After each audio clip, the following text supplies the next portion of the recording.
Hey guys, and welcome back to our channel Tech and Cryptos. In this tutorial, we're gonna look at how to access the FAQs in your Perplexity AI account. Now let us begin.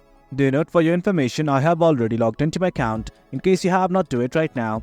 Now let's simply look at how to go to the FAQs. Well, there are two ways. Step 1, what you can do is simply click on this help button right here at the bottom right corner of the screen, and this thing will open up.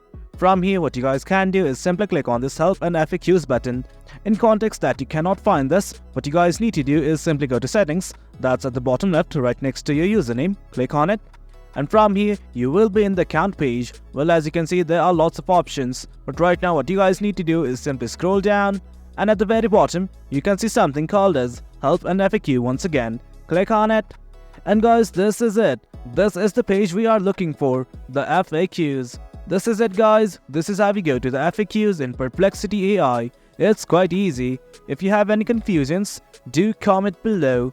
Hope you guys found this video informative, and for more content like this, do remember to hit like, share and subscribe. Your support fuels us. Until next time, thank you.